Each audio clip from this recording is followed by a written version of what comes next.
22 साल का लड़का, कोई नशा नहीं करता था, कोई स्मोकिंग नहीं करता था, कुछ ऐसा नहीं करता था, लेकिन लिवर डैमेज हो गया। कैसे डैमेज हो गया? हमारी दुनिया के इस वक्त दो ही प्रॉब्लम्स है, एक जंगें और एक एंटीबायोटिक रेजिस्टेंस। 3 दिन खा लिया, मुझे फिर भी आराम नहीं आया। इससे ये हुआ है कि उसके अंदर एक रेजिस्टेंस क्रिएट हो गई है। उसको बुखार हुआ है, वो 10 दिन बाद मर गया। बच्चे बहुत ज्यादा मर रहे हैं। सर में दर्द हुआ, पैनाडोल खा लो। कमर में दर्द हुआ, पैनाडोल खा लो। थकावट फील हो रही है, पैनाडोल खा लो। अगर हम कहें कि लोगों के जिगर खराब हो रहे हैं, लोग जिगर खराब होने से मर रहे हैं ना, 100 में से 40-50% लोग पैनाडोल की वजह से मर रहे हैं। दवाइयों में किस तरह के स्कैम फील्ड के अंदर हो रहे होते हैं। हम ना इस वक्त एक झूठ की दुनिया में रह रहे हैं। हर वो चीज जो कि वो नहीं है वो बना के पेश की जाती है। जिसको ब्लड प्रेशर है वो स्टैटिन खा रहा है। ये तो रिसर्च ने साबित किया है कि जितने लोग स्टैटिन खा के मर रहे हैं उतने लोग स्टैटिन के बगैर भी मर रहे हैं। तो फिर स्टैटिन खाने का क्या फायदा है? डेली वो डिस्प्रिन लेते थे, जिसकी वजह से उनका खून इतना पतला हो गया था, इतना पतला हो गया था कि जब ब्रेन हैमरेज हुआ तो वो बह गया खून। तमाम पेन किलर्स में से सबसे ज्यादा खतरनाक पेन किलर 30 सेकंड में घुल कर आराम दे। बेसिकली उन्होंने हमें बेवकूफ बनाया है कि आपको 30 सेकंड के अंदर आराम आ जाएगा। आज हम सुनो हेल्थ पॉडकास्ट में दवाइयों के ऐसे राज खोलने जा रहे हैं जो आप और हम नहीं जानते। अब आप सोच रहे होंगे कि ऐसी कौन सी दवाइयाँ हैं जो हमारे लिए खतरे का सबब बन सकती हैं। हम समझते हैं कि जो दवाइयाँ हमारे घरों में पड़ी हुई हैं, हमारी शेल्फ्स पे पड़ी हुई हैं, वो हर दर्द का क्विक फिक्स है। लेकिन क्या आप जानते हैं कि यही क्विक फिक्स आपके बच्चों को अंधा कर सकती है? क्या आप जानते हैं कि ये जो हम क्विक फिक्स मेडिसिन लेते हैं, हम पेन किलर्स लेते हैं, हम अपने बुखार की मेडिसिन ले लेते हैं, हम मेडिकल स्टोर पे जाके दवाई ले लेते हैं और over the counter medicine use करते चले जाते हैं, ये हमारी जान की सबसे बड़ी दुश्मन है। इससे आपकी बॉडी को क्या क्या नुकसान हो सकता है, ये सब आज हम जानेंगे डॉक्टर हसन मुर्तज़ा से, जो कि PhD डॉक्टर हैं फार्मास्यूटिकल केमिस्ट्री में, और इसके साथ साथ फार्मास्यूटिकल चेन में उनका 10 साल का एक्सपीरियंस है। तो इस पॉडकास्ट को एंड तक लाजमी देखें। Thank you so much for coming doctor Hasan Murtaza. आज का जो हमारा टॉपिक है वो बड़ा इंटरेस्टिंग है और ऐसा टॉपिक है कि जो हर घर में बहुत ज़्यादा ज़रूरत है इस टॉपिक की। वो है ओवर द काउंटर मेडिसिन्स। हम दवाइयाँ जो हमारे घरों में हैं, हमारे किचन में है, हमारी शेल्फ़ों पे है, और हम बग़ैर सोचे समझे खुद भी यूज़ कर रहे हैं और अपनी फैमिली को भी यूज़ करवा रहे हैं, और हमें नहीं पता कि इन लॉन्ग टर्म इनके क्या क्या नुकसानात हो सकते हैं। एक एग्ज़ाम्पल से स्टार्ट करते हैं। मेरा एक कज़न था जो 22 साल का था और उसको सिर्फ़ एक प्रॉब्लम रहता था कि उसे हर कुछ दिन के बाद ना फ्लू हो जाता था और बुखार की शिकायत होने लगती थी। वो क्या करता था, मेडिकल स्टोर पे जाता था और वहाँ जाके मेडिसिन ले लेता था। मतलब मेडिकल स्टोर से जाके बस मुझे ये है सिम्पटम्स, मुझे कोई मेडिसिन दे दें। अब वो जब मेडिसिन खाता था वक्ती तौर पर तो उसे आराम आ जाता था, लेकिन हर 10-15 दिन के बाद उसे ये सेम शिकायत हो जाती थी। कुछ टाइम के बाद उसकी तबीयत ज़्यादा बिगड़ गई, 4-5 मंथ्स के बाद। अब वो जब हॉस्पिटल गया, एडमिट हो गया, डॉक्टर ने टेस्ट वगैरह करवाए तो वहाँ पे पता चला कि उसका जो लिवर है, लाइक 22 साल का लड़का, और उसका जो लिवर है वो 60% डैमेज हो चुका है। कोई नशा नहीं करता था, कोई स्मोकिंग नहीं करता था, कुछ ऐसा नहीं करता था, लेकिन लिवर डैमेज हो गया। कैसे डैमेज हो गया? ये दवाइयाँ जो हम रोज़मर्रा यूज़ कर रहे हैं वो हमारे लिए कितनी नुकसानदेह हो सकती हैं? बिस्मिल्लाहिर्रहमानिर्रहीम। जो हम रोज़मर्रा दवाइयाँ यूज़ कर रहे हैं और हम अपनी मर्ज़ी से यूज़ कर रहे हैं, इसको हम कहते हैं सेल्फ मेडिकेशन। और ये सिर्फ़ 1-2 लोगों का मसला नहीं है, ये पूरी दुनिया में है।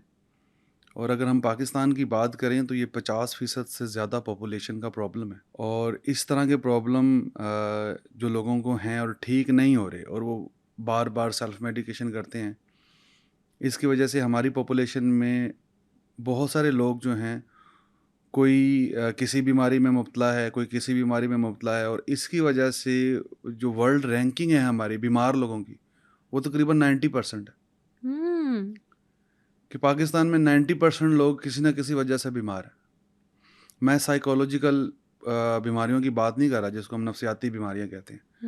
मैं कह रहा हूँ फिजियोलॉजिकल डिजीज़ जो हैं, कि किसी को खांसी है, नज़ला, ज़ुकाम है, बुखार हो जाता है और थकावट रहती है, इस तरह के जो प्रॉब्लम्स हैं। और ये बहुत ज़्यादा पाकिस्तान में इस वजह से होते हैं क्योंकि ज़्यादा अवेयरनेस नहीं है हमारे हाउस होल्ड में। हमारे यहाँ जो ट्रेंड्स चल रहे हैं, जो नॉर्म्स चल रहे हैं वो कोई इतने अच्छे नहीं हैं। फिर हम इकोनॉमिकली इस चीज़ को देखते हैं कि लोग अच्छे डॉक्टर के पास नहीं जाते या रेगुलर भी डॉक्टर के पास नहीं जाते। फिर जब मेडिकल स्टोर पे जाते हैं या किसी फार्मेसी पे जाते हैं तो वहाँ पे मेडिकल स्टोर का या फार्मेसी का जो सेल्समैन होता है उसने दवाई को सिर्फ बेचना होता है। वो उसके पास जाते हैं, उसको बताते हैं कि मुझे ये प्रॉब्लम है, वो उसको कोई ना कोई सिम्टोमेटिक ट्रीटमेंट के लिए मेडिसिन दे देता है और वो सस्ती होती है। वो मेडिसिन उसने उस मेडिसिन से कम अज़ कम भी 70-80% मार्जिन लेना होता है। वो इतनी सस्ती मेडिसिन होती है। वो खा के फिर लोगों को इस तरह के प्रॉब्लम्स होते हैं जो कि एक्चुअली उनका प्रॉब्लम नहीं है, उन्होंने किसी और इंडिकेशन की मेडिसिन खाई है और फिर वो रेगुलर खा रहे हैं। इस वजह से उनको रेगुलर खानी पड़ती है, उनके रूट कॉज ट्रीट नहीं हुई, जो उसकी जड़ है बीमारी की वो ख़त्म नहीं होती है, वो उनको फिर बार बार खानी पड़ती है क्योंकि वो ठीक नहीं हो रहे। और जब वो बार बार खाते हैं तो फिर डेफिनेटली ज़्यादती हर चीज़ की बुरी होती है। इवन कि आप पानी भी पिएं। अभी 2003 में एक मीडिया पे केस आया था कि एक खातून ने जिसकी की उम्र 35 साल है, बीबीसी ने ये रिपोर्ट किया था, उसने बहुत ज़्यादा पानी पिया जिसकी वजह से उसकी डेथ हो गई, ज़्यादा पानी पीने की वजह से। अब देखें कि पानी तो हम सारे पीते हैं, रेगुलर पीते हैं, हम तो कोशिश करते हैं कि ज़्यादा से ज़्यादा ही ज़्यादा से पिएं ज़्यादा पिए जी। ताकि डिहाइड्रेशन ना हो जाए, हमारी स्किन अच्छी रहे। हम पानी को तो बहुत ज़्यादा जो है ना वो करते हैं कि नहीं भी पानी तो बहुत ज़्यादा पिए हम। उसने इतना ज़्यादा पानी पिया कि उसके जो अंदर वाइटल ऑर्गन्स हैं, उनके जो सेल्स हैं वो डैमेज होना शुरू हो गए और उसकी वजह से उसकी डेथ हो गई। मैं पानी की बात कर रहा हूँ। कहाँ वो केमिकल्स जो कि सिंथेटिकली बने हैं और हमारी बॉडी को सूट नहीं करते, तो हम वो केमिकल्स रेगुलर ले रहे हैं और वो डेफिनेटली हमारी बॉडी को डैमेज करेंगे। और बहुत अच्छी तरह हमें इस चीज़ का पता है कि हम ग़िज़ा के अलावा कोई भी चीज़ खाते हैं वो हमें डैमेज करती है। तो इसको बिल्कुल अवॉइड करना चाहिए। एक इसमें 2-3 प्रॉब्लम्स हैं। एक प्रॉब्लम ये है कि हमारे यहाँ कानून तो है लेकिन वो लागू बहुत कम होता है। फिर बहुत ज़्यादा जो फार्मास्यूटिकल कंपनीज़ हैं और हमारा हेल्थ सेक्टर भी इसमें इन्वॉल्व है, उन्होंने डायग्नोसिस को बहुत ज़्यादा मुश्किल बना दिया है और उन्होंने ट्रीटमेंट को बहुत ज़्यादा मुश्किल बना दिया है, जिसकी वजह से पेशेंट फिर कोशिश करता है, यार मैंने डॉक्टर के पास जाना है, मेरा आधा दिन उधर लग जाएगा, फ़ीस भी काफ़ी सारी मैं उसको दे दूँगा, तो बेहतर है कि मैं मेडिकल स्टोर से अपनी मर्ज़ी की या उस वहाँ से पूछ के दवाई ले लूँ। तो उसकी वजह से प्रॉब्लम होते हैं डेफ़िनेटली। सारी दुनिया में ये प्रॉब्लम है, ये सिर्फ़ हमारे पास नहीं है। अच्छा, हम मुख्तलिफ़ किस्म के सवाल करेंगे आज के इस एपिसोड में, क्योंकि इसका मकसद ये है कि हम हर उस बंदे को, हर उस इंसान को जो घर में बैठ के मेडिसिन ख़ुद भी खा रहा है, अपने बच्चों को भी दे रहा है और वो ख़ुद से, ये तुम्हें फ्लू हो गया ये मेडिसिन खा लो तुम ठीक हो जाओगे, नज़ला कोई बुखार हो गया ये मेडिसिन खा लो तुम ठीक हो जाओगे।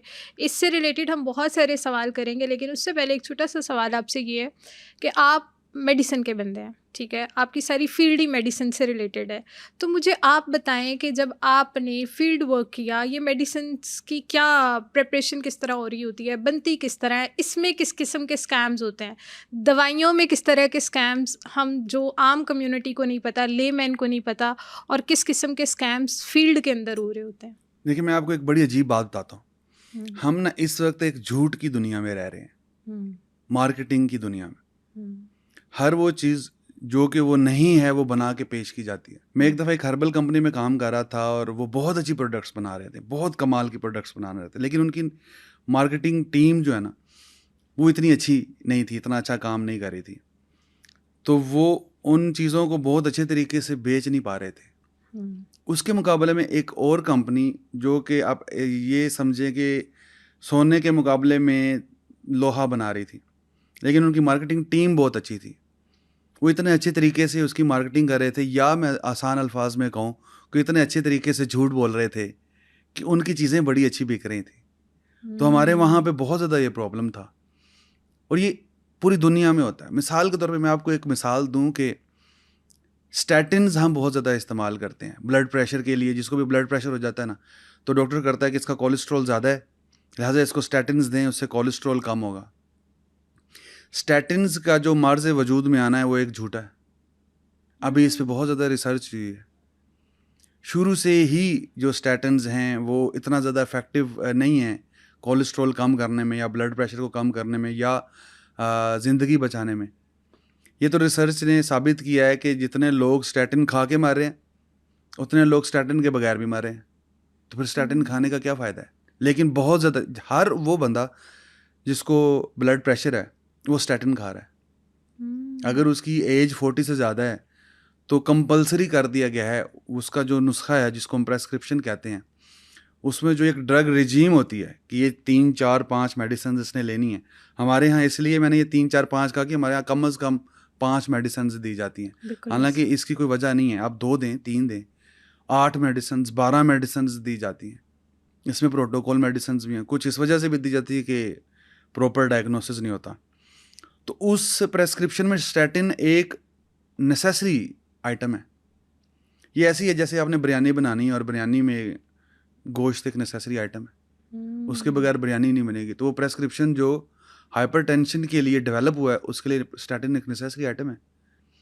लेकिन अभी रिसेंट रिसर्च ये कहती है कि स्टैटिन दें या ना दें फ़र्क नहीं पड़ रहा। तो हम एक ऐसी दुनिया में रह रहे हैं जहाँ पे 90%, 85% झूठ है, और हम वो झूठ बेच भी रहे हैं, हम और उस झूठ खा भी रहे हैं और झूठ के चक्कर में आ भी रहे हैं।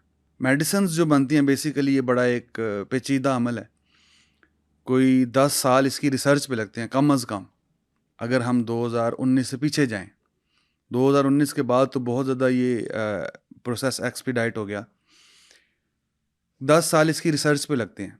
पहले एनिमल्स पे करते हैं, फिर ह्यूमंस पे करते हैं, फिर थोड़ा बहुत मार्केट ट्रायल्स होते हैं, उसके बाद ये मेडिसिन मार्केट में आती है और पेशेंट्स को देने के लिए सूटेबल होती है।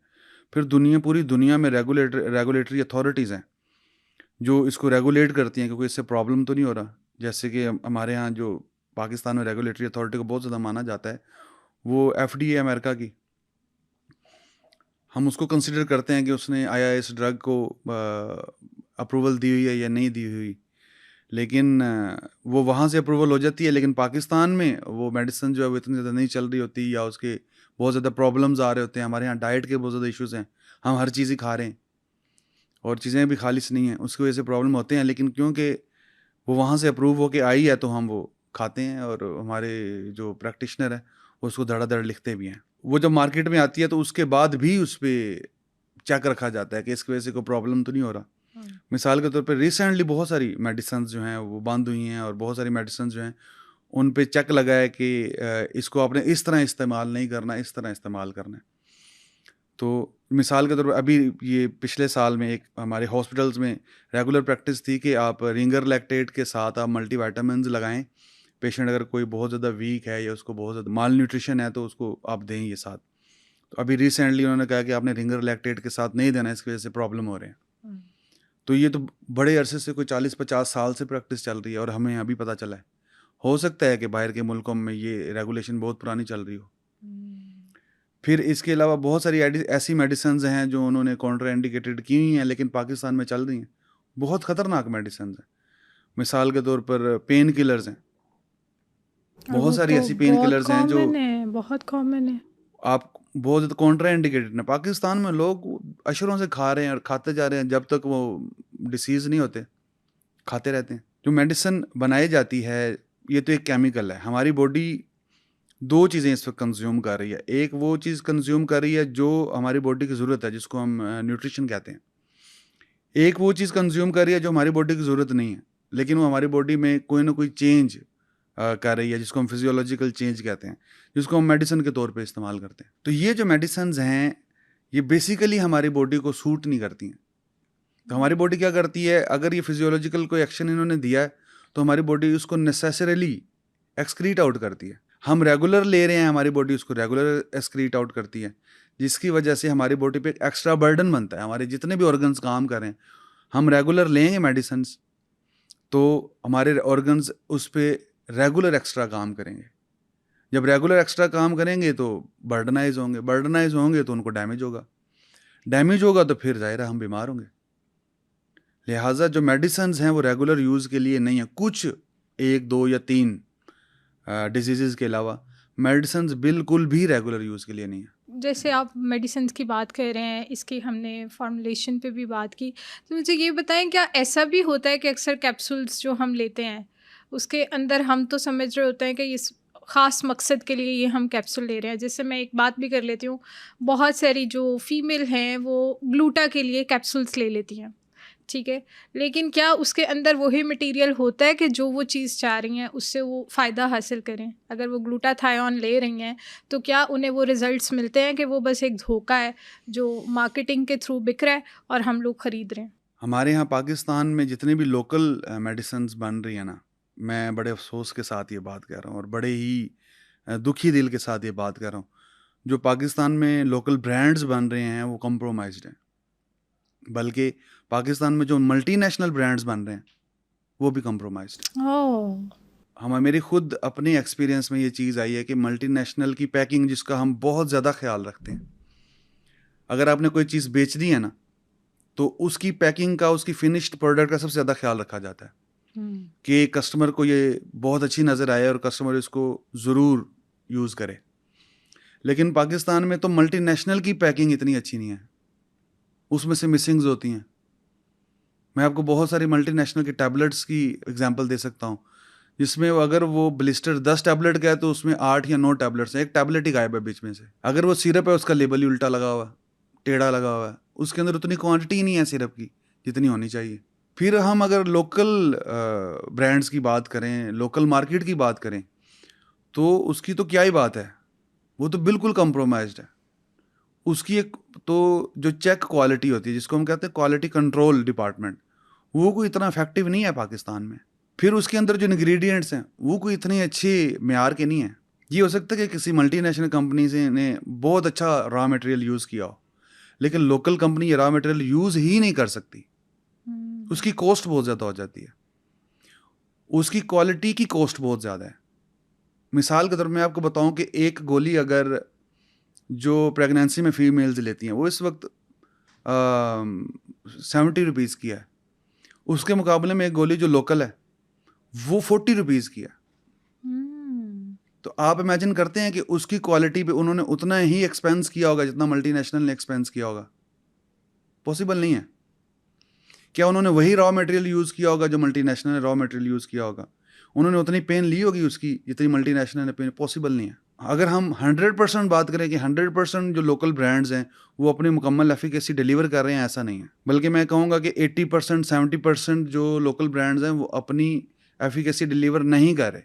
अगर आप डबल क्वांटिटी में लेंगे, अगर हम ग्लूटाथायोन की बात करें, ग्लूटाथायोन एक न्यूट्रास्यूटिकल है, ये तो एलोपैथिक मेडिसिन है भी नहीं, और इसकी क्वालिटी बहुत अच्छे तरीके से चेक भी नहीं होती, ना इनको करनी आती है, ना ये होगी ग्लूटाथायोन की।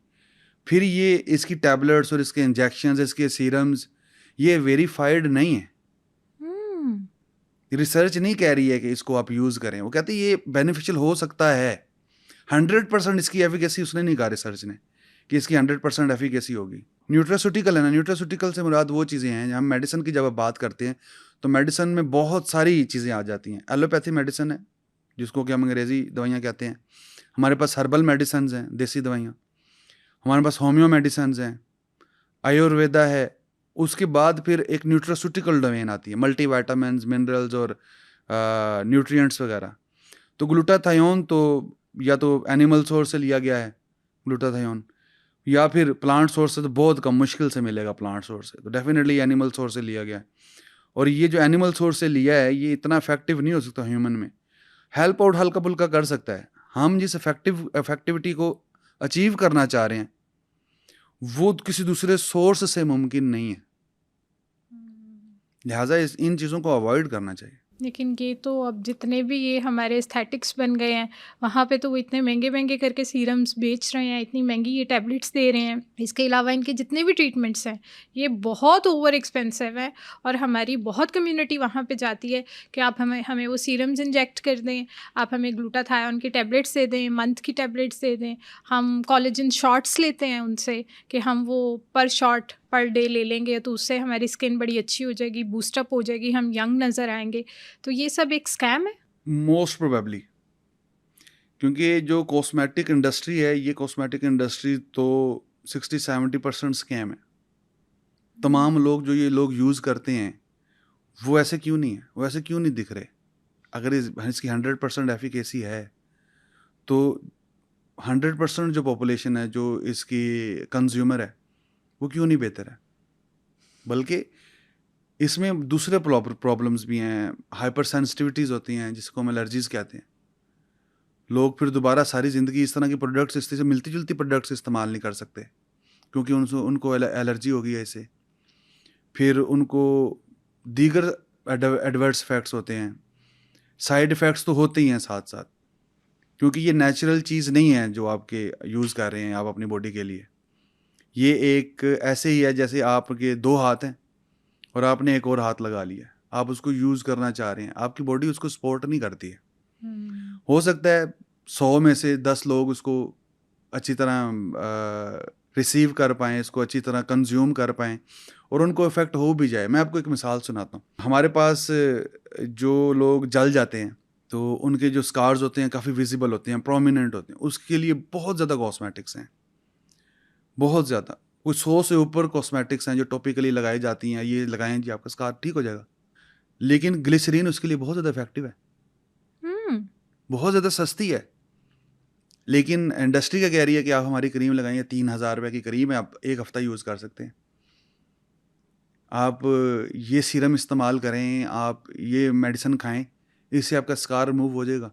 लेकिन बर्न मार्क्स रिमूव करने के लिए ग्लिसरीन बहुत ज़्यादा इफ़ेक्टिव है, बहुत ज़्यादा सस्ती है और इसके रिज़ल्ट्स भी बहुत अच्छे हैं। फिर ग्लिसरीन हमारी स्किन में, हम जो स्किन के लिए प्रोडक्ट्स इस्तेमाल करते हैं, हर चीज़ में है, साबुन में है, हम जो क्रीम्स इस्तेमाल करते हैं उसके अंदर है, जो हम नेचुरल सोप इस्तेमाल करते हैं, नेचुरल सोप बनाते हैं जो ऑयल से बनता है, उसके अंदर ग्लिसरीन नेचुरली बनती है।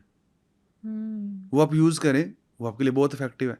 लेकिन हम, क्योंकि कॉस्मेटिक इंडस्ट्री हमारे ज़हनों पे छाई हुई है, हम कहते हैं कि जिस चीज़ का ऐड आ रहा है वो वाकई बहुत अच्छी चीज़ है, इसलिए ऐड आ रहा है, तो हम उससे मुतासिर होते हैं और हम वो चीज़ इस्तेमाल करते हैं और उसी से इंडस्ट्री चल रही है। मैंने आपको बताया कि ये 70% झूठ है। 10 में से अगर एक बंदे को आराम आ रहा है, रिसर्च हुई है, उन्होंने 10 लोगों पे रिसर्च की है, एक बंदे को आराम आ गया है, उन्होंने 9 बंदों की रिपोर्टिंग नहीं करनी, वो एक बंदे की रिपोर्टिंग करेंगे कि हमने एक बंदे को दी और उसी को आराम आ गया। जिन लोगों को आराम नहीं आया, जिनको एलर्जीज़ हुई, जिनको उससे प्रॉब्लम्स हुए, वो ये रिपोर्ट नहीं करेंगे और जब वो ये रिपोर्ट नहीं करेंगे तो हम ये समझेंगे कि 100% इसका रिजल्ट है। वो आगे शो भी ये करेंगे डॉक्यूमेंट्स में और अपने प्रेजेंटेशंस में कि हमने एक बंदे को दी और उसको आराम आ गया और उसकी बेस पे वो मार्केट में आ जाते हैं। बिल्कुल ऐसी है जैसे कोई हकीम है हमारे पास और उसने रोला डाल दिया कि मेरी दवाई से किसी को आराम आ गया 100 में से, या किसी ने किसी को दम कर दिया। मेरे पास 10 मरीज़ आए हैं, मैंने 10 के 10 को दम कर दिया, एक को तो नेचुरली आराम आना था, तो जिसको आराम आ गया उसने रोला डाल दिया, तो जी डॉक्टर हसन ने मुझे दम किया और मुझे उससे आराम आ गया। आम दवाइयों पे आ जाते हैं, एलोपैथिक पे आते हैं, तो हम पैनाडोल बहुत ज़्यादा यूज़ करते हैं। सर में दर्द हुआ पैनाडोल खा लो, कमर में दर्द हुआ पैनाडोल खा लो, थकावट फील हो रही है पैनाडोल खा लो। ये पैनाडोल हमारी ज़िंदगी के लिए जहर भी हो सकती है जितनी हम ओवरडोज लेते हैं। पैनाडोल तो बहुत ज़्यादा यूज़ हो रही है, लोग तो हैबिचुअली, एडिक्टिव नहीं है लेकिन हैबिचुअल यूज़ करते हैं पैनाडोल। थकावट हुई है पैनाडोल का, थोड़ी सी टेंशन हुई है पैनाडोल खा लें, लड़ाई हुई है किसी के साथ पैनाडोल खा लें। पैनाडोल पाकिस्तान में लीवर फेलियर का भी एक बहुत बड़ा सबब है। अगर हम कहें कि लोगों के जिगर ख़राब हो रहे हैं, लोग जिगर ख़राब होने से मर रहे हैं ना, तो उसमें से 100 में से 40-50% लोग पैनाडोल की वजह से मर रहे हैं, या इस तरह की मेडिसिन की वजह से जो पेन किलर्स है और वो रेगुलर लेते हैं। मैं आपको बताऊं कि मेरी वालदा रेगुलर लेती थी पॉन्स्टॉन, तो उनको कोई भी प्रॉब्लम होता था वो पॉन्स्टॉन लेती थी। मैं कहता हूँ जब हम बड़े हो गए, हमने पढ़ लिख लिया और पता चल गया कि ये तो इस चीज़ के लिए है नहीं, लेकिन फिर भी उनको मना किया, वो फिर भी लेती थी, कहती तुम्हें नहीं पता मुझे इससे आराम आता है। वो ऐसी ही है जैसे मैं पहले बात कर रहा हूँ कि दम है कोई, और वो कहती मुझे इससे आराम आता है। हैबिचुअली ले रहे हैं लोग पैनाडोल और ये बहुत ख़तरनाक है। अगर पाकिस्तान में लीवर कंप्रोमाइज़ होने से 100 लोग मर रहे हैं, तो 40 से 50 लोग जो हैं उनका जो लीवर डैमेज हुआ हुआ है वो पेन किलर से, इस तरह की पेन किलर से डैमेज हुआ हुआ है। और ये पेन किलर सिर्फ लीवर को डैमेज नहीं कर रही हैं, ये आपके स्टमक को डैमेज कर रही हैं, डाइजेस्टिव सिस्टम को, ये आपकी किडनीज को डैमेज कर रही हैं, और भी ऑर्गन्स हैं जिनको ये डैमेज कर रही हैं, प्रोवाइडेड कि वो कौन से पेन किलर आप रेगुलर इस्तेमाल करें।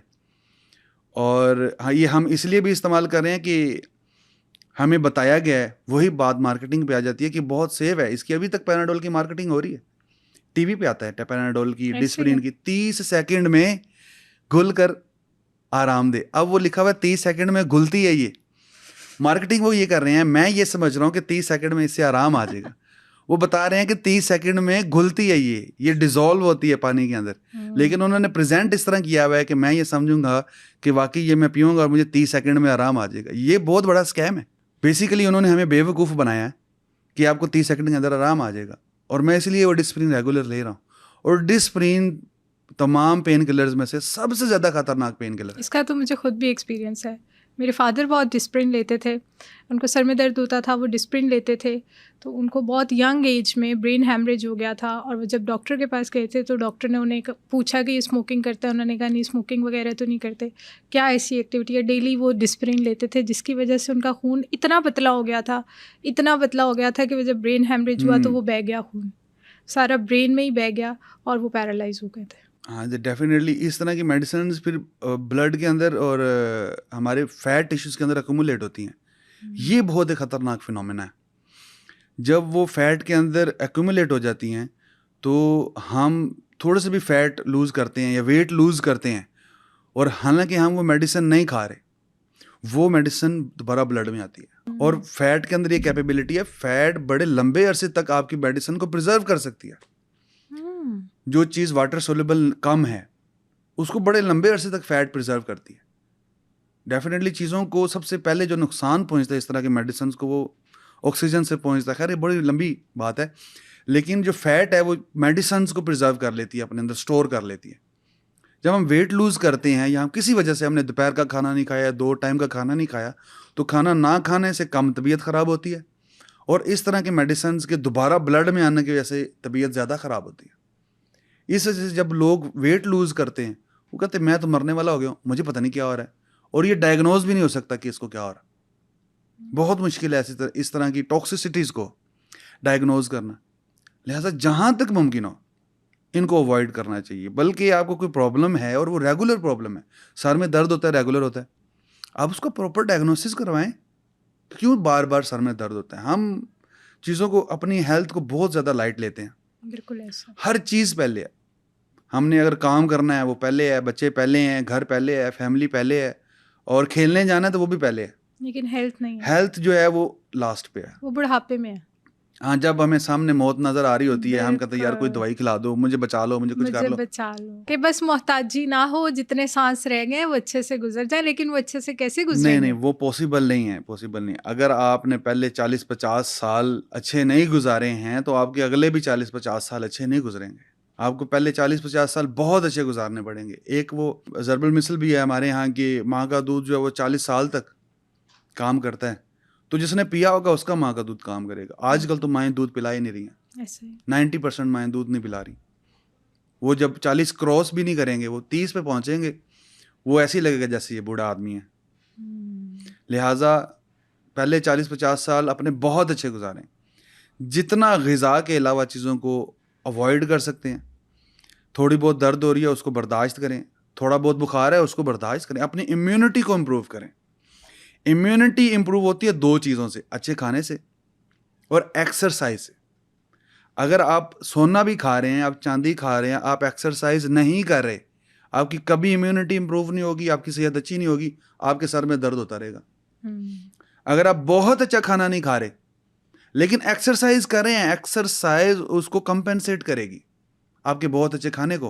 लिहाजा एक्सरसाइज बहुत ज़्यादा ज़रूरी है, लेकिन हमारे यहाँ ऐसा नॉर्म नहीं है। हम किसी को कहते हैं एक्सरसाइज करें, आपका ब्लड प्रेशर ठीक हो जाएगा। टाइप 2 डायबिटीज़, उसका बहुत अच्छा सोल्यूशन है एक्सरसाइज। आप अपने मसल्स इम्प्रूव करें, मसल्स बढ़ाएं, मसल मैस जो है वो गेन करें, आपकी टाइप 2 डायबिटीज़ ख़त्म हो जाती है। लेकिन वो पेशेंट कहता है कि डॉक्टर साहब कोई दवाई दसो, वर्जिश नहीं मैं कर सकता। तो जब वो ये बात करता है तो फिर डॉक्टर की भी मजबूरी है कि उसको वो दवाई दे, क्योंकि डॉक्टर ने भी अपना सर्कल चलाना है। अगर वो उसको कहेगा नहीं तुम एक्सरसाइज ठीक होते, मैं तुम्हें दवाई नहीं दूंगा, मरीज़ उसके बाद दोबारा नहीं आएगा। ठीक है, उसने अपना इकोनॉमिक सर्कल चलाना है, उसने अपना सोशल सर्कल भी चलाना है, उसने अपना सारा सिस्टम चलाना है। तो डेफिनेटली हमारे यहाँ ये जो प्रॉब्लम है कि मरीज़ दवाई ही खाता है और उसको डॉक्टर एक्सरसाइज का नहीं बताता, वो इसलिए नहीं बताता। जब हम उसको कहते हैं कि एक्सरसाइज करें तो पंजाबी में उसका हादसा ही निकल जाता है, वरना डॉक्टर साहब दवाई दो, मैं फौरी ठीक हूँ। Very true, very true. हम फिज़िकल एक्टिविटीज़ की तरफ नहीं आते, हम खाने की तरफ नहीं आते, हमें ऑर्गेनिक फूड का नहीं पता। हम लोग पिज़्ज़ा बर्गर वाली कौम है, हम शवारमास वगैरह खाते हैं और हम कहते हैं कि एंड पे दवाइयाँ खा के हम ठीक हो जाएंगे।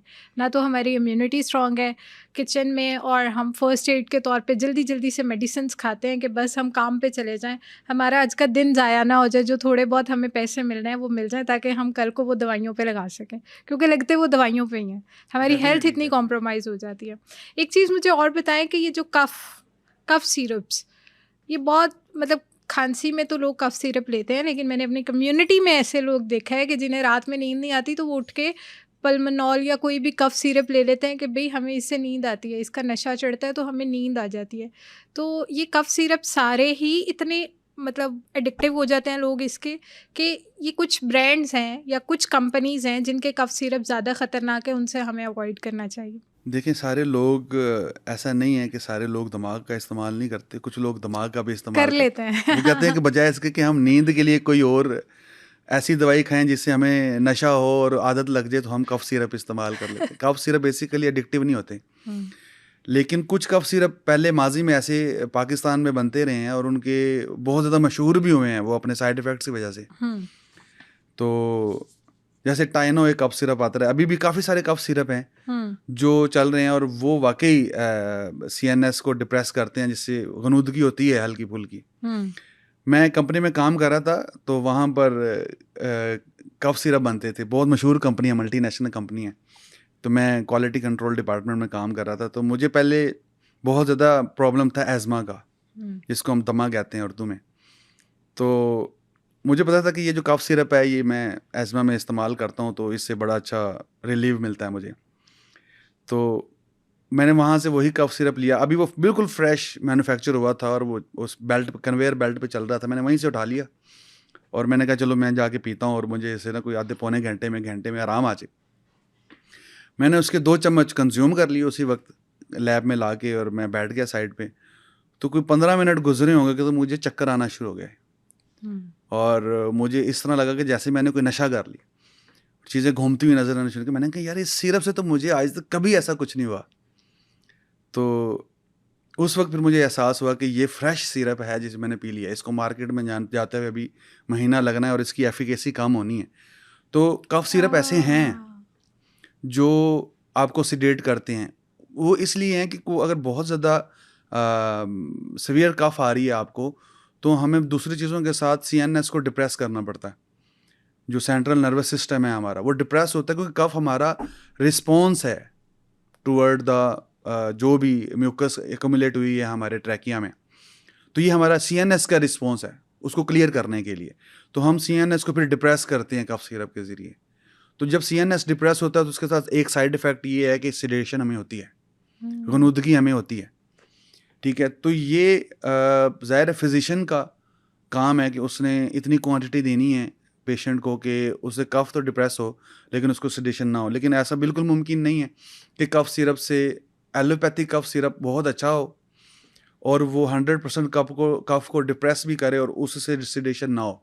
बहुत मेरे ख्याल में गिनती के 5-6 सिरप होंगे ऐसे उन 50 या 60 सिरप्स में से, प्रोडक्ट्स में से 5-6 ऐसे सिरप होंगे जो सिडेट नहीं करते एलोपैथी में। लेकिन हर्बल में बहुत अच्छी ये ट्रीटमेंट है, बिल्कुल सिडेशन नहीं है, आपकी कफ बहुत अच्छी रिलीव होती है, बल्कि आपकी पूरी जो ये डिसऑर्डर है जिसकी वजह से कफ हो रही है, अगर आपको इन्फेक्शन है, इन्फ्लेमेशन है गले के अंदर और कंजेशन है छाती के अंदर, तो वो बहुत एक ही सिरप से बहुत अच्छी रिलीव होती है। तो हर्बल में ये कैपेबिलिटी है। अभी तक एलोपैथी में इस तरह के कफ सिरप बहुत कम डेवलप हुए हैं, लेकिन वो फिर इतने इफेक्टिव नहीं है। लेकिन बच्चों में जब हम जाते हैं तो हमें मजबूरन वही सिरप इस्तेमाल करने पड़ते हैं जो सिडेटिव नहीं है, फिर उनको इतनी अच्छी तरह आराम भी नहीं आता बच्चों को। इसी तरह बहुत सारे एंटी एलर्जिक्स भी हैं। अगर कोई एंटी एलर्जिक ऐसा है जिसकी सिडेटिव एक्टिविटी है, इसको हम कहते हैं साइड इफेक्ट, उसका एक मेन इफेक्ट है, उसका एक साथ साथ एक और इफेक्ट भी चल रहा है जो हमें नहीं चाहिए, ठीक है, जो उसके साइड बाय साइड चल रहा है, उसको हम साइड इफेक्ट कहते हैं। तो वो भी एंटी एलर्जीज का भी ये मसला है। अगर उसकी बहुत ज़्यादा सिडेटिव एक्टिविटी नहीं है तो वो एंटी एलर्जी के हवाले से भी इतना ज़्यादा इफेक्टिव नहीं है, ठीक है, उसकी रिपीटेड डोजेज लेनी पड़ेंगी। ठीक है। लेकिन बच्चों में हम ये दोनों नहीं देते, क्योंकि बच्चे ने तो रुकना नहीं है, उसने चलते फिरते रहना है, शरारतें करते रहना। वो फिर जब बहुत ज़्यादा सीडेट हो जाते हैं, फिर वो टकराते हैं चीज़ों से, फिर उनको नुकसान होता है।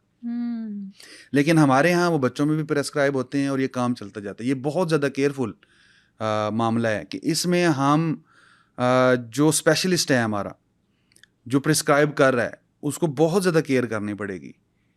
लेकिन लोग इस्तेमाल करते हैं, मार्केट में अवेलेबल हैं और हमारे यहाँ बड़े इजीली अवेलेबल हैं। ऐसा भी नहीं है प्रेस्क्रिप्शन पे मिल रहे हैं, हर घर में पड़ा हुआ है। जिस घर में एक बंदे को भी कफ है, अगर घर में लोगों की तादाद 5 से ज़्यादा है तो वहाँ पे 3-4 दवाइयाँ ज़रूर पड़ी हैं और एक कफ सिरप है, और वो हस्बे ज़रूरत और हस्बे तमन्ना इस्तेमाल किया जाता है। बिल्कुल ऐसा है, जो कि बहुत ख़तरनाक है। अच्छा, मुझे आप कुछ दवाइयाँ ऐसी बता सकते हैं जो घरों में आम हैं और उसके बाद उससे हमारी बॉडी में डिफरेंट किस्म के चेंजेस आ रहे हैं जो ख़तरनाक हो सकते हैं और बॉडी के साथ साथ हमारे ब्रेन को भी इफ़ेक्ट करता है, like memory loss, brain fog, हम चीज़ें भूलना स्टार्ट हो जाते हैं, हमारा दिमाग इफ़ेक्ट होता है, उस तरह एक्टिव होकर चल नहीं पा रहा होता, लेकिन हमें पता नहीं होता कि पीछे कहीं हम ऐसी दवाइयाँ तो नहीं हर रोज़ ले रहे, डिफरेंट केमिकल्स तो नहीं हम अपने अंदर डाल रहे। बिल्कुल, हर घर में ऐसी दवाइयाँ पड़ी होती हैं, जैसे मैंने 4-5 दवाइयों का जिक्र किया। पेन किलर्स, पैनाडोल हर घर में पड़ी हुई है और रेगुलर यूज़ होती है, क्योंकि मैं अपना भी सेटअप चलाता हूँ, तो हमें पता है कि मेडिसिन्स में से पाकिस्तान में सबसे ज़्यादा जो खपत है वो पैनाडोल की है। और ये one of the dangerous medicines इस वक्त। वैसे तो हम इसको OTC कहते हैं, ओवर द काउंटर ड्रग्स हैं ये, लेकिन सबसे ज़्यादा इस्तेमाल हो रही है पैनाडोल। डिस्प्रिन इस्तेमाल हो रही है सबसे ज़्यादा। फिर एंटी एलर्जिक्स में से रिजिक्स बहुत ज़्यादा इस्तेमाल हो रही है। टीडे वगैरह, टीडे तो अभी आई है, इतना इसको अर्सा नहीं हुआ, लेकिन रिजिक्स बहुत ज़्यादा इस्तेमाल हो रही है। किसी को नज़ला ज़ुकाम खांसी होता है तो वो रिजिक्स खा रहा है, किसी को चोट लगी है वो उसमें भी रिजिक्स खा जाते हैं, उसको नींद नहीं आ रही तो उससे भी रिजिक्स खा रहे हैं। कोई किसी ने कहा जी तुम्हारी तबीयत ठीक नहीं लग रही, रिजिक्स खा रहे हैं, साथ पैनाडोल खा रहे हैं। फिर कफ सिरप्स, ये जिस घर में बच्चे हैं उस घर में पड़े हैं कफ सिरप। फ्लैजल बहुत ज़्यादा इस्तेमाल होती है लोगों के, ये ज़ुबान ज़द आम है इसको हम कहते हैं, पैनाडोल और फ्लैजल और कफ सिरप्स। लोग किसी को किसी भी वजह से पेट ख़राब है, वो कहते हैं पहले फ्लैजल खा लें, बाकी दवाई बाद में लेते हैं। फिर ओमेप्राजोल, राइजिक कैप्सूल, राइजिक साशे, ये हर घर में पड़ा हुआ चल रहा है। और कोई भी प्रॉब्लम हो, छाती में दर्द हो रहा है वो कहते हैं राइजिक ले लें, आपको हार्ट का कोई प्रॉब्लम हो गया है वो कहते हैं राइजिक ले लें। और इनकी वजह से बहुत ज़्यादा प्रॉब्लम्स हो रहे हैं। जब पेशेंट फिर जब उसको आराम नहीं आ रहा और जब डॉक्टर के पास जाता है, वो वहाँ पे जाके बताता ही नहीं है कि मैंने मेडिसिन ली है। वो कहता है क्योंकि वो इनको मेडिसिन काउंट ही नहीं कर रहा, उसे उगलवाना पड़ता है कि तुमने कोई मेडिसिन ली। कहता नहीं, पैनाडोल भी नहीं ली। हाँ, पैनाडोल तो लिए मैंने। पैनाडोल को हम दवाई समझते नहीं है ना, हमारा मसला ये है। पैनाडोल के बारे में तो मैं बताऊँ, अक्सर अगर कोई बाहर जा रहा होता है ना, लाइक अभी रिसेंटली हम उम्रा करने गए थे तो हमें स्पेशली कहा गया था उथों दी पैनाडोल लेके आना, वो बहुत ही चंगी है। मतलब हम वहाँ से भी दवाई की डिमांड कर रहे हैं कि वहाँ से वो वाली दवाई ले आना, वो ज़्यादा अच्छी है। ये मैं आपको बता रहा हूँ ना, मल्टी नेशनल की क्वालिटी कंप्रोमाइज्ड है पाकिस्तान में, इसलिए पाकिस्तानी बाहर से इस तरह की चीज़ें मंगवाते हैं कि आप वहाँ से मेथी को बाल के इंजेक्शन ले आएं। एग्जैक्टली। पैनाडोल, पाकिस्तान में 2 से ज़्यादा पैनाडोल खाएं आप, और वहाँ की एक पैनाडोल खाएं। पैनाडोल खा लें आप, तो ये इसका मतलब है कि इसकी तो क्वालिटी कंप्रोमाइज्ड है कि आपको 2 खानी पड़ रही हैं। और ये दवाई समझी भी नहीं जा रही। सबसे बड़ा प्रॉब्लम ये है कि इसको दवा हम कंसिडर नहीं कर रहे, नहीं करते, हम नहीं कंसिडर करते इसको। ये बहुत बड़ा प्रॉब्लम है। और इसकी वजह से बहुत ज़्यादा प्रॉब्लम हमें, जो हमारे ऑर्गन अंदर जो चीज़ें हैं, ये जहर इकट्ठा हो रहा है। अल्टीमेटली जब हमें कोई मसला हो जाता है इसकी वजह से, वो भी प्रॉपरली डायग्नोज नहीं होता कि इसको किस वजह से मसला हुआ। मरीज़ बताते ही नहीं है कि मैंने बड़ी ज़्यादा पैनाडोल खाई है, मैंने डिस्प्रिन खाई है, मैंने कफ सिरप बहुत ज़्यादा इस्तेमाल किया है। वो नहीं बता रहा, वो इसको मेडिसिन नहीं समझ रहा। जब वो इसको मेडिसिन नहीं समझेगा तो आगे जब वो इलाज करवाने जाता है तो MBBS डॉक्टर को कोई इल्हाम तो नहीं होना कि इसने क्या चीज़ खाई है, इसको क्यों मसला हुआ है ये। तो फिर वो अपनी दानिश के मुताबिक जो हो सकता है वो करता है, और उसकी वजह से फिर हमारे डायग्नोसिस प्रॉब्लम्स भी आते हैं, प्रेस्क्रिप्शन एरर्स भी होते हैं, और मरीज़ों को बहुत ज़्यादा नुकसान भी होता है। मरीज़ कहता है इस डॉक्टर से मैंने आराम नहीं आ रहा, फिर उसको ज़्यादा ख़तरनाक मेडिसिन देनी पड़ती है, ज़्यादा एफिकेसी वाली मेडिसिन देनी पड़ती है, जिसमें जो ज़्यादा जहरीली हो, आसान अल्फाज में मैं यूँ समझाऊँगा, ज़्यादा जहरीली मेडिसिन देनी पड़ती है, फिर उसको आराम आता है। आप कोई केस ऐसा हमसे डिस्कस करेंगे जो आपने, मतलब आपकी तो ये फील्ड है, आप बताएं कि ऐसे कौन से केसेस देखे कि जहाँ पे आप खुद हैरान हो गए कि इतनी दवाइयाँ खा के अपना बेड़ा गर्क करके क्यों आ गए हैं अब ये यहाँ पे? रेगुलर बेस पे केसेस आ रहे हैं हमारे सामने। मिसाल के तौर पर एक मरीज़ को जब बुखार होता है ना, हमारे पास पाकिस्तान में और हम इन एशियन कंट्रीज़ में जब मरीज़ को बुखार होता है, मरीज़ अपनी मर्ज़ी से एंटीबायोटिक लेके आ जाता है। ये 90% केसेस में ऐसे है। वो ऑगमेंटन ले लेता है, वो अमोक्सिल ले लेता है, दाढ़ में दर्द हुआ है तो उसने अपनी मर्ज़ी से मेडिसिन खा ली है, सनफ्लेक्स खा ली, सिनफ्लेक्स खा लिया है, और उसके साथ कोई एंटीबायोटिक हल्की फुल्की खा ली है। हल्की फुल्की से मुराद वो उसको हल्की फुल्की समझ रहा है, ऑगमेंटन को समझते हैं वो हल्की फुल्की मेडिसिन। मैंने ऑगमेंटन 3 दिन खा लिया, मुझे फिर भी आराम नहीं आया। अब इससे क्या हुआ है, इससे ये हुआ है कि उसके अंदर एक रेजिस्टेंस क्रिएट हो गई है। ठीक है, अब जो मेडिसिन उसने पहले खाई है, अगर उससे उसको आराम नहीं आया तो उस मेडिसिन के अगेंस्ट रेजिस्टेंस क्रिएट हो गई है। और ये जो एंटीबायोटिक रेजिस्टेंस है, दुनिया इस वक्त इस पर बड़ा रोला डाल रही। हमारी दुनिया की इस वक्त 2 ही प्रॉब्लम्स हैं, एक जंगें और एक एंटीबायोटिक रेजिस्टेंस, जिसकी वजह से हम सिंध के अंदर एंटीबायोटिक रेजिस्टेंस इतनी है कि लोग टाइफाइड से मर रहे हैं। आप इमेजिन कर सकती हैं, लाहौर के अंदर टाइफाइड 4-5 दिनों में ट्रीट हो जाता है, मरीज ठीक हो जाता है, हम कहते हैं जाओ तुम अब ठीक हो। लेकिन सिंध के अंदर वो मर रहे हैं टाइफाइड से, पेट दर्द से। पेट में दर्द हुआ, 10 दिन बाद बंदा मर गया। उसको बुखार हुआ, वो 10 दिन बाद मर गया। बच्चे बहुत ज़्यादा मर रहे हैं सिंध के अंदर, बलोचिस्तान के अंदर। उसकी वजह ये एंटीबायोटिक उसने अपनी मर्जी से, इसको हम कहते हैं सेल्फ मेडिकेशन, अपनी मर्जी से उसने दवाई खा ली है। और उसकी कोई एक आध एग्जाम्पल नहीं है, इसकी हज़ारों एग्जाम्पल्स हैं हमारे पास डेली बेस पे। रोज़ अगर 100 मरीज़ फार्मेसी पे आ रहे हैं ना, तो 100 में से 90 मरीज़ ऐसे होंगे जो अपनी मर्जी से मेडिसिन लेंगे या कह देंगे यार तुम अपनी मर्जी से कोई मेडिसिन दे दो। और जो फार्मेसी पे या मेडिकल स्टोर पे अगर कोई शख्स, कोई सेल्समैन अपनी मर्जी से मेडिसिन दे रहा है, वो भी सेल्फ मेडिकेशन के ज़ुमरे में आती है और उससे बहुत ज़्यादा नुकसान हो रहा है। उसकी वो लीड करता है कि पेशेंट फिर हॉस्पिटल में जाए, हॉस्पिटलाइज हो, उसके ज़्यादा एक्सपेंसेस होने के बावजूद वो बचे ना, वो एक्सपायर हो जाए। इस वक्त पूरी दुनिया में सेल्फ मेडिकेशन बहुत बड़ा प्रॉब्लम है और सेल्फ मेडिकेशन की वजह से ही एंटीबायोटिक रेजिस्टेंस हो रही है। ऐसा भी होता है कि मेडिकल स्टोर्स वाले जो मेडिसिन देते हैं, जैसे आपने बताया उन्हें प्रॉब्लम कुछ और होता है, डिजीज़ कुछ और चल रही होती है, मेडिसिन कुछ और मिल जाती है और उनके अंदर जितना भी सिस्टम है वो सारा डिस्ट्रक्ट हो जाता है, तबाह हो जाता है। ठीक है, तो मुझे ये बताएं कि ऐसे केसेस में जहाँ मेडिसिन कुछ और दे दी गई, प्रॉब्लम कुछ और था, और इंसान जब आता है वो इतनी वर्स्ट कंडीशन में हो जाता है कि ना उसे मौत आ रही है और ना वो जी पा रहा है। ऐसी भी तो डिजीज़ होती हैं। ऐसी हमारे जो सरकारी हॉस्पिटल्स हैं ना, वो भरे पड़े हैं ऐसे केसेस से। और ऐसे केसेस जो हैं हमारे यहाँ, बल्कि मैं कहूँगा कि हमारे यहाँ केसेस ही ऐसे हैं कि किसी के पेट में दर्द हुई, वो किसी अच्छे डॉक्टर के पास चला गया, उसने एक प्रेस्क्रिप्शन उसको बना दिया, उसने वो प्रेस्क्रिप्शन यूज़ किया, उसकी पेट की दर्द ठीक हो गई। अब उसके साथ वाला जो बंदा ना, उसके भी पेट में दर्द हुई, उसे अगर डॉक्टर पे जाने की जरूरत क्या, ये खा लो। ओह यस, हम जो खा रहे हैं वो तुम भी खा लो, तुम्हारा मसला भी सेम है। उसका प्रॉब्लम हो रहा है, उसका प्रॉब्लम हो रहा है। अब जो पेट में दर्द है ना, पेट में दर्द, हम कहते हैं यहाँ से लेकर यहाँ तक जो हमारा टॉर्सो है, कहीं पे भी दर्द हो, ये पेट में ही दर्द है। ठीक है, किसी को हार्ट अटैक हो रहा है या किसी को हार्ट का प्रॉब्लम हो रहा है, उसको वहाँ पे दर्द हो रही है, वो इनिशियली फील ऐसे होता है जैसे एसिडिटी है और एसिडिटी की वजह से मसला हो रहा है। कहता है मुझे भी एसिडिटी, तुम ये खा लो, तुम्हें भी आराम आ जाएगा। और वो ऐसे करते कि खा के सो जाते, फिर वो बंदा उठता नहीं है। उठ जाए तो फिर वो इमरजेंसी बनती है, वो हॉस्पिटल्स में जाते हैं और हॉस्पिटल्स में फिर हम ढूंढ रहे होते हैं कि इसके साथ हुआ क्या है। वो कहता है जी पेट में दर्द है, पेट में दर्द है, जब तक कि उसके प्रॉपर उसका इन्वेस्टिगेट ना किया जाए।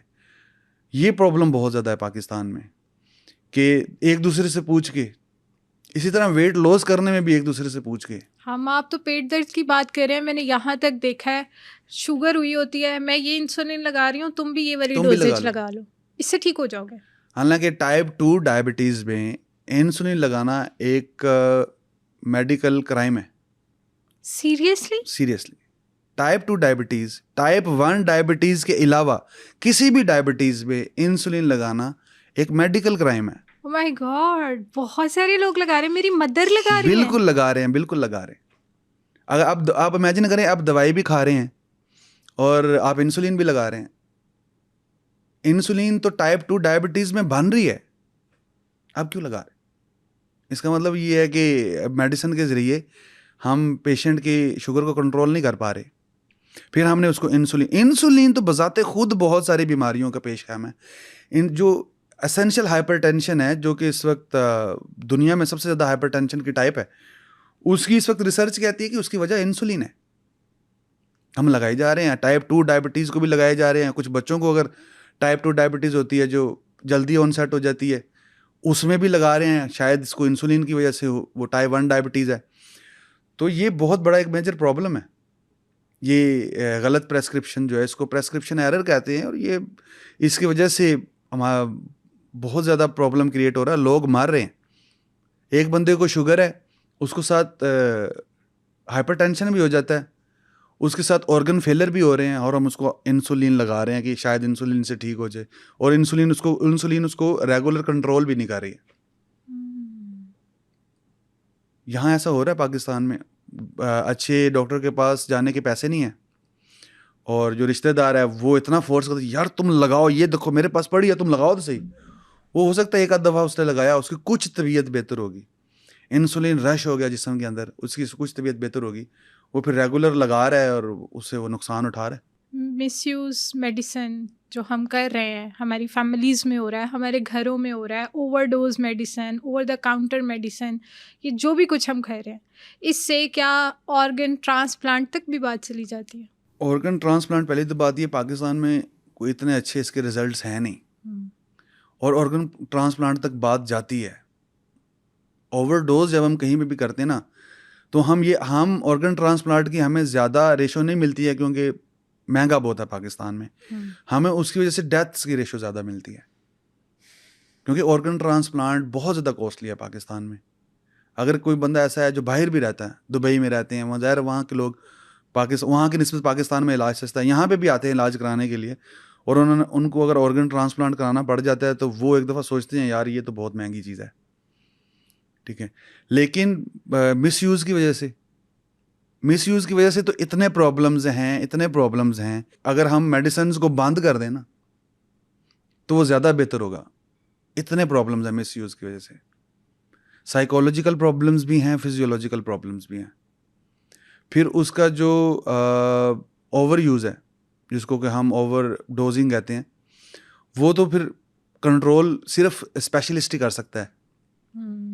हमारे यहाँ तो लोग रेगुलर स्पेशलिस्ट को विजिट नहीं करते हैं। किसी को ब्लड प्रेशर डायग्नोज हुआ है, वो कोई 2-3 साल में पहली दफ़ा डॉक्टर के पास गया, और उसके बाद वो रेगुलर मेडिसिन खाई जा रहा है, नहीं जाते डॉक्टर के मेडिसिन का। इन डिजीज़ में जो कि क्रोनिक डिजीज़ होती हैं, डायबिटीज़ है, हाइपरटेंशन है, और इस तरह के दूसरी डिजीज़ जो है, इसमें मेडिसिन ट्यून करनी पड़ती हैं हमें। ऐसा नहीं है कि जादू नहीं है कि मैंने मंत्र फूंका और उससे आपको फौरी तौर पे आराम आ जाएगा। मेडिसिन पहले आपको मैंने एक डोज दी है, वो डोज सूट नहीं की, मैंने उसको ट्यून करना है, बिल्कुल ऐसे जैसे रेडियो को ट्यून किया जाता है। उसके लिए रेगुलर विजिट्स देने पड़ते हैं स्पेशलिस्ट को, कि मुझे इस दवा से हल्का फुल्का आराम आया है या नहीं आया, या मुझे साइड इफ़ेक्ट्स आ रहे हैं, या मुझे ये से एलर्जी हो गई है। हम क्या करते हैं, हम एक डॉक्टर के पास जाते हैं, मेडिसिन से आराम आ गया तो ठीक है, उसका तुक्का लग गया तो ठीक है, नहीं लगा तो हम कहें यार इसको नहीं पता, दूसरे के पास जाते हैं, उसका भी तुक्के का इंतज़ार करते हैं, फिर तीसरे के पास जाते हैं, उसके तुक्के का इंतज़ार करते हैं, उनमें से 4-5 के पास जाएंगे, किसी का तुक्का लग जाएगा, हम कहते हैं यार ये वही दम वाली बात है जो मैंने शुरू में किया। लेकिन मेडिसिन ट्यून करवानी पड़ती है।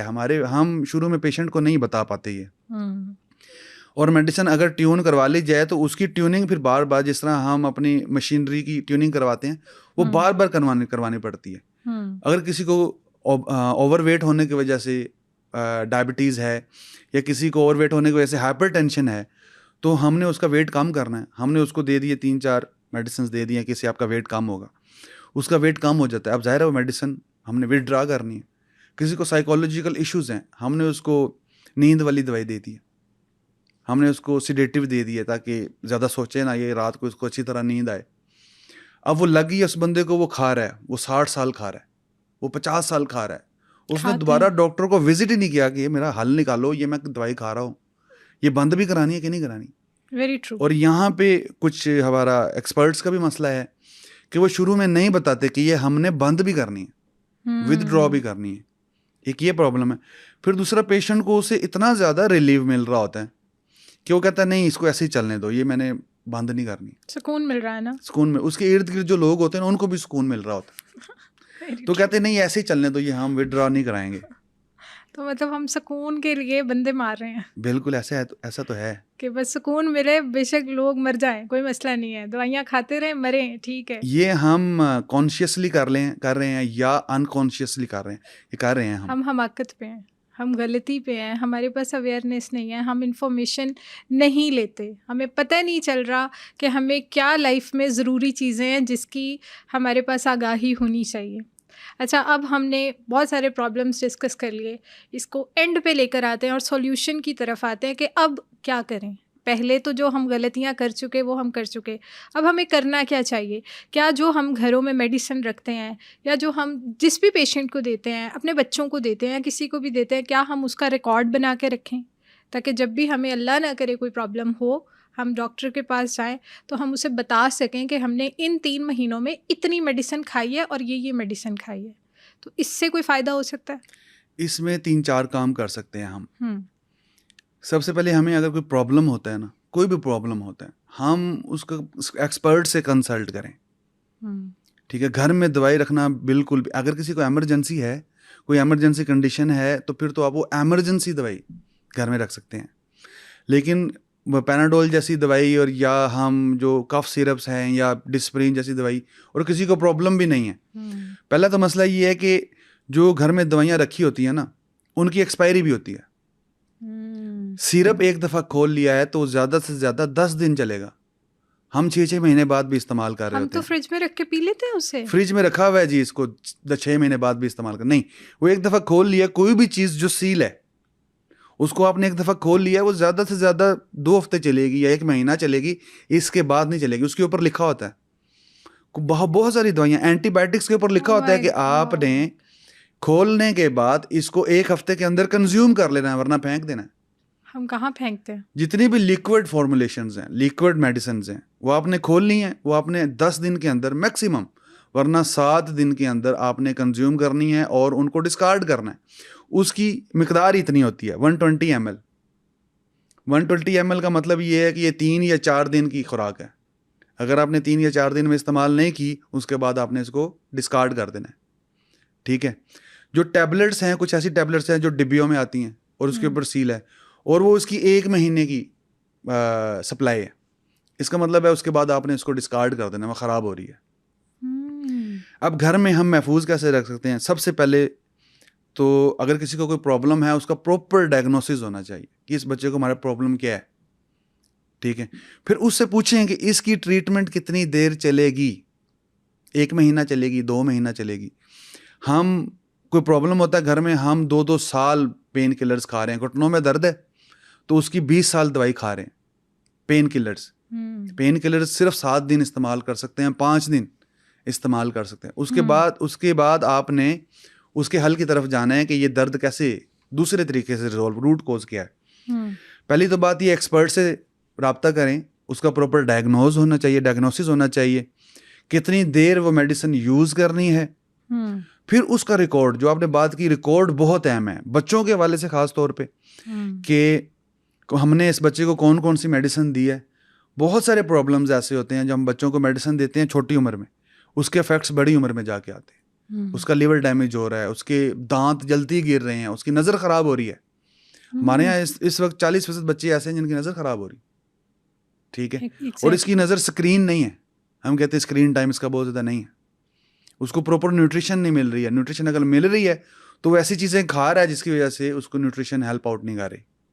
और बच्चों की दवाइयाँ भी, अब तो हम खुद डॉक्टर बने हुए हैं। 2 बच्चे जिसके होते हैं वो माँ कहती है अब तो मैं खुद डॉक्टर हूँ, मुझे पता चल गया कि कब किस बच्चे को क्या देना है, तो ये प्रॉब्लम आया, बच्चे को ये दवाई दे। मैं आपको बात बताता हूँ, आप 2 साल से कम उम्र बच्चे को ब्रूफन नहीं दे सकते। My God. आप उसको एरिनेक्स सिरप नहीं दे सकते, जुकाम में देते हैं हम। 6 साल से कम उम्र बच्चे को एरिनेक्स सिरप नहीं दे सकते, उसके लिए हाईली कॉन्ट्राइंडिकेटेड है, उसके लिए बहुत नुकसानदेह है।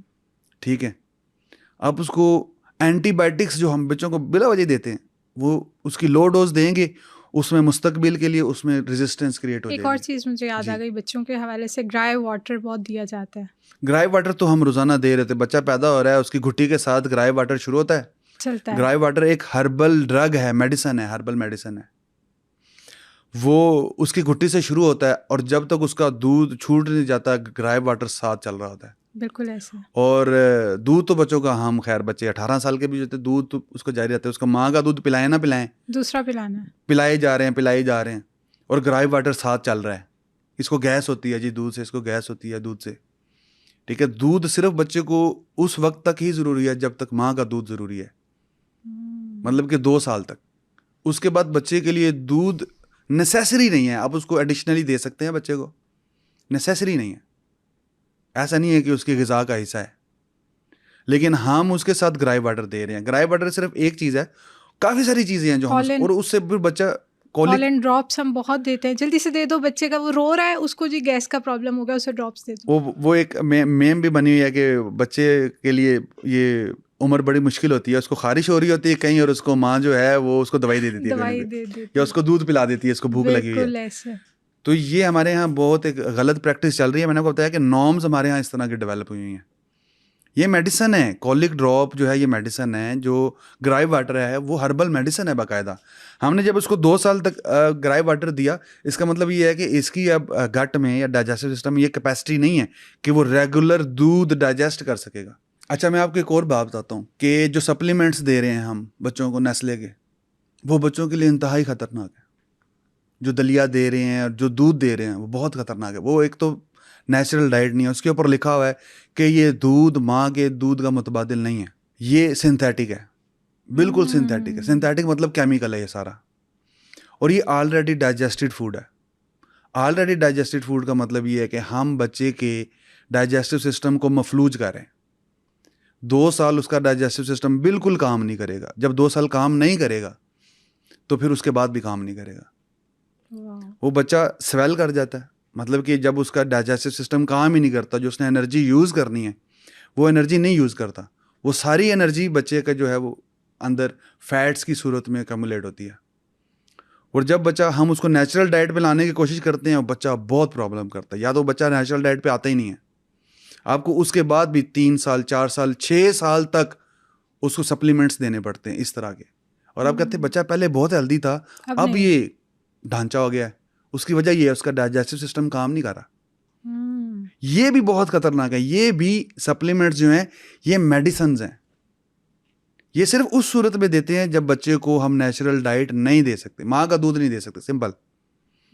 जब हम बच्चे को माँ का दूध, अगर माँ फोत हो गई, सिर्फ एक यही कंडीशन है कि हम बच्चे को माँ का दूध नहीं दे सकते, वरना हर सूरत में बच्चे को माँ का दूध पिलाना चाहिए। बल्कि हमारा जो रिलीजन है वो तो ये कहता है कि अगर माँ नहीं पिला सकती तो उसकी नानी पिलाए, उसकी दादी पिलाए बच्चे को माँ का दूध, इतना ज़रूरी है। लेकिन वो माँ नहीं पिलाती। हम क्या करते हैं, हम मार्केट से मेडिसिन लेके आते हैं, हम वो मेडिसिन बच्चे को पिलाते हैं। 2 साल 3 साल 6 साल तक बच्चा वो लेता है। फिर उसके बाद बच्चे में कैपेसिटी नहीं रहती कि वो डाइजेस्ट करे रेगुलर डाइट को। फिर वो रेगुलर डाइट लेता भी नहीं, फिर उसने बर्गर खाने हैं, फिर उसने पिज़्ज़े खाने हैं, शवारमे खाने हैं।